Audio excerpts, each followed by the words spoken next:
আকাশবাণী খবর পড়ছি প্রবাল বন্দ্যোপাধ্যায়। এখনকার বিশেষ বিশেষ খবর। প্রধানমন্ত্রী নরেন্দ্র মোদী আজ নতুন দিল্লিতে মুখ্য সচিবদের চতুর্থ জাতীয় সম্মেলনে পৌরোহিত্য করবেন। ভারতীয় সংবিধানের ৭৫ বছরের গৌরবযাত্রা উপলক্ষে দুদিনের বিশেষ আলোচনায় আজ প্রধানমন্ত্রী বিতর্কের জবাবি ভাষণ দেবেন। কানাডায় ৩ ভারতীয় পড়ুয়ার মৃত্যুর বিষয়ে ভারত সেদেশের কর্তৃপক্ষের কাছে গভীর উদ্বেগ প্রকাশ করেছে। বিদেশমন্ত্রী ড এস জয়শঙ্কর গতকাল নতুন দিল্লিতে পর্তুগালের বিদেশমন্ত্রী পাওলো রাঙ্গেলের সঙ্গে দ্বিপাক্ষিক বিষয় নিয়ে বৈঠক করেছেন। তথ্য সম্প্রচার মন্ত্রী অশ্বিনী বৈষ্ণব বলেছেন, হায়দ্রাবাদের সন্ধ্যা প্রেক্ষাগৃহে পুষ্পা 2 প্রদর্শিত হওয়ার সময় যে দুর্ঘটনা ঘটেছে তা রাজ্য ও স্থানীয় প্রশাসনের অব্যবস্থার দৃষ্টান্ত। ব্রিসবেনে আজ বর্ডার গাভাস্কার ট্রফির তৃতীয় ক্রিকেট টেস্টে ভারত টসে জিতে অস্ট্রেলিয়াকে ব্যাট করতে পাঠিয়েছে। আসছে বিস্তারিত সংবাদে। প্রধানমন্ত্রী নরেন্দ্র মোদী আজ নতুন দিল্লিতে মুখ্য সচিবদের চতুর্থ জাতীয় সম্মেলনে পৌরোহিত্য করবেন। এই সম্মেলনের উদ্দেশ্য হল কেন্দ্র ও রাজ্যের মধ্যে অংশীদারিত্ব আরও মজবুত করার পাশাপাশি সহযোগিতামূলক যুক্তরাষ্ট্রীয় ব্যবস্থাকে আরও পরিশীলিত করা এবং দ্রুত বৃদ্ধি ও উন্নয়নের লক্ষ্য অর্জনে উন্নত সমন্বয় সুনিশ্চিত করা। মুখ্য সচিবদের জাতীয় সম্মেলন প্রথম অনুষ্ঠিত হয় 2022 সালের জুন মাসে, 2023 জানুয়ারিতে দ্বিতীয় এবং গত বছরের ডিসেম্বর মাসে নতুন দিল্লিতে তৃতীয় সম্মেলন অনুষ্ঠিত হয়। আমাদের সংবাদদাতা জানাচ্ছেন, সমস্ত রাজ্য ও কেন্দ্রশাসিত অঞ্চলের মুখ্য সচিব ও শীর্ষ আধিকারিকরা এই সম্মেলনে উপস্থিত থাকবেন।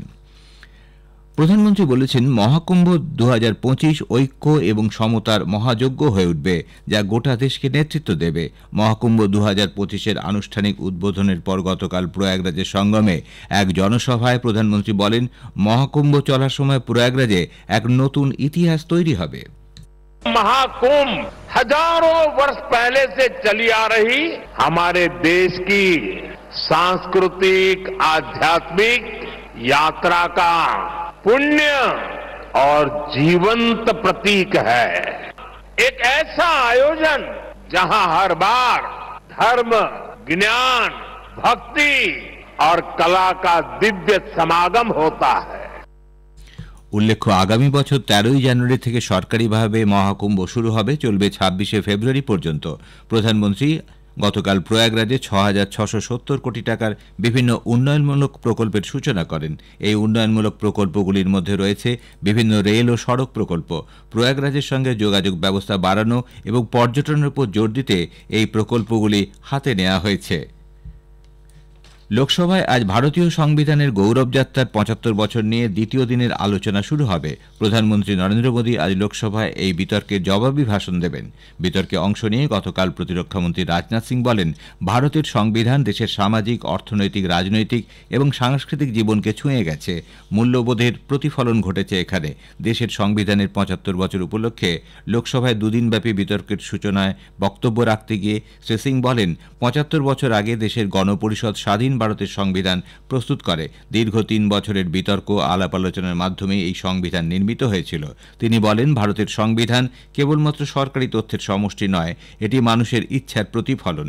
বিরোধী কংগ্রেস দলের তীব্র বিরোধিতা করে শ্রী সিং বলেন, গত কয়েক বছর ধরে একটি ধারণা তৈরি করা হচ্ছে যে সংবিধান একটি নির্দিষ্ট রাজনৈতিক দলের অবদান। कांग्रेस के मित्रों ने अनेक मौके पर संविधान और संवैधानिक भावनाओं का निरादर किया है। कांग्रेस पार्टी ने हमेशा संविधान को राजनीतिक हित साधने का एक माध्यम बनाया है और उसकी मूल भावना को तहस नहस करने का कांग्रेस ने काम किया है। विपक्ष के कई नेता संविधान की प्रति अपनी जेब में रखकर घूमते हैं। उन्होंने पीढ़ियों से अपने परिवार में संविधान को जेब में ही रखे, लेकिन अध्यक्ष महोदय, भारतीय जनता पार्टी संविधान को सिर माथे पर लगाती है। বিতর্কে অংশ নিয়ে কংগ্রেসের প্রিয়াঙ্কা গান্ধী ভদ্রা বলেন, দেশের সংবিধান নাগরিকদের নিরাপদে রেখেছে। ন্যায় বিচার, ঐক্য এবং কথা বলার স্বাধীনতা সংবিধানের মাধ্যমে মানুষ অর্জন করেছে। দেশের ক্ষমতাসীন দল মানুষের এই নিরাপত্তা বিঘ্নিত করার চেষ্টা চালিয়ে আসছে। संविधान में सामाजिक, आर्थिक और राजनीतिक न्याय का वादा है। ये वादा एक सुरक्षा कवच है जिसको तोड़ने का काम शुरू हो चुका है। लैटरल एंट्री और निजीकरण के जरिए ये सरकार आरक्षण को कमजोर करने का काम कर रही है। अगर लोकसभा में ये नतीजे नहीं आए होते तो ये संविधान बदलने का काम भी शुरू कर लेते।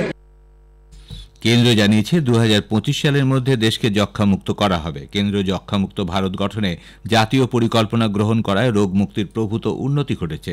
লোকসভায় গতকাল স্বাস্থ্য ও পরিবার কল্যাণ দপ্তরের প্রতিমন্ত্রী অনুপ্রিয়া প্যাটেল বলেন, ভারতে যক্ষ্মা রোগীর সংখ্যা 2015 সালে লক্ষপিছু 237 জন থেকে হ্রাস পেয়ে 2023 সালে 195 হয়েছে।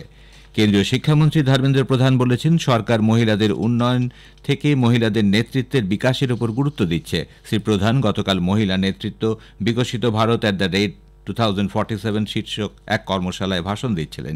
এই কর্মশালার প্রসঙ্গে তিনি বলেন, এখানে মহিলাদের ক্ষমতায়নের উপর গুরুত্ব আরোপ করা হচ্ছে। তিনি বলেন, জাতীয় শিক্ষানীতি 2020 দৃষ্টিভঙ্গি অনুযায়ী শিক্ষার প্রতিটি স্তরে মহিলাদের ক্ষমতায়নের উপর গুরুত্ব দিতেই এই কর্মশালার আয়োজন।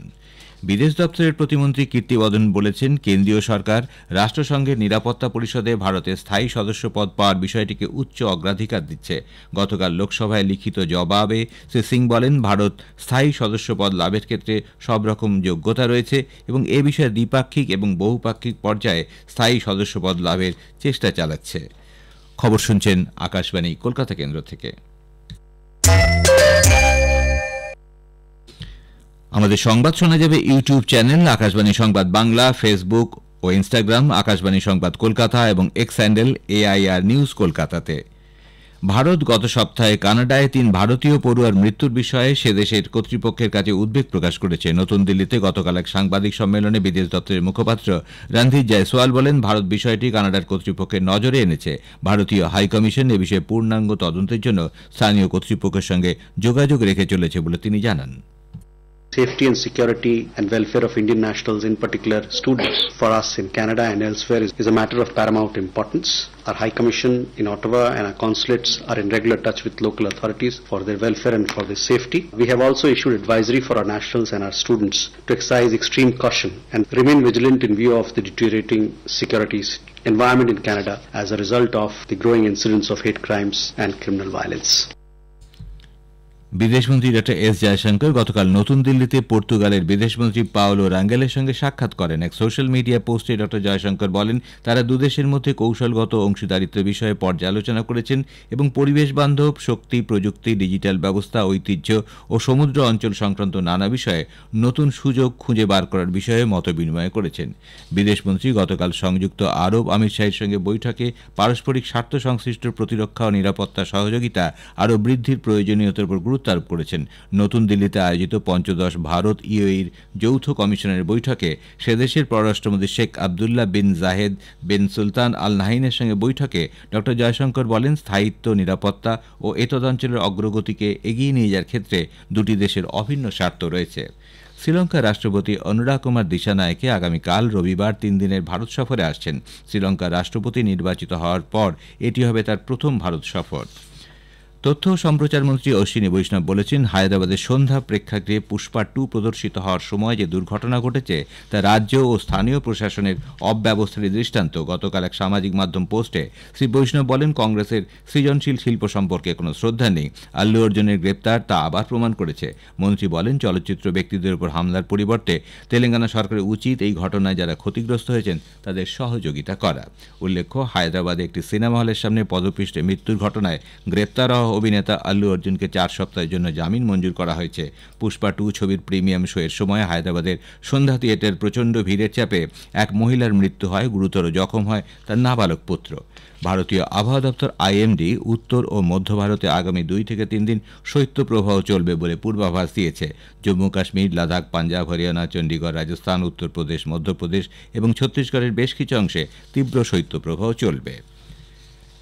ব্রিসবেনের গাব্বায় আজ বর্ডার গাভাস্কার ট্রফির 3য় ক্রিকেট টেস্টে ভারত টসে জিতে অস্ট্রেলিয়াকে প্রথমে ব্যাট করতে পাঠিয়েছে। শেষ খবর পাওয়া পর্যন্ত অস্ট্রেলিয়া বিনা উইকেটে 28 রান করেছে। শেষ করার আগে বিশেষ বিশেষ খবরের কিছু অংশ আবার পড়ছি। প্রধানমন্ত্রী নরেন্দ্র মোদী আজ নতুন দিল্লিতে মুখ্য সচিবদের 4র্থ জাতীয় সম্মেলনে পৌরোহিত্য করবেন। ভারতীয় সংবিধানের 75 বছরের গৌরব যাত্রা উপলক্ষে 2 দিনের বিশেষ আলোচনায় আজ প্রধানমন্ত্রী এই বিতর্কে জবাবি ভাষণ দেবেন। কানাডায় 3 ভারতীয় পড়ুয়ার মৃত্যুর বিষয়ে ভারত সে দেশের কর্তৃপক্ষের কাছে গভীর উদ্বেগ প্রকাশ করেছে। তথ্য ও সম্প্রচার মন্ত্রী অশ্বিনী বৈষ্ণব বলেছেন, হায়দ্রাবাদের সন্ধ্যা প্রেক্ষাগৃহে পুষ্পা 2 প্রদর্শিত হওয়ার সময় যে দুর্ঘটনা ঘটেছে তা রাজ্য ও স্থানীয় প্রশাসনের অব্যবস্থারই দৃষ্টান্ত। খবর শেষ হলো। এরপর শুনুন স্থানীয় সংবাদ।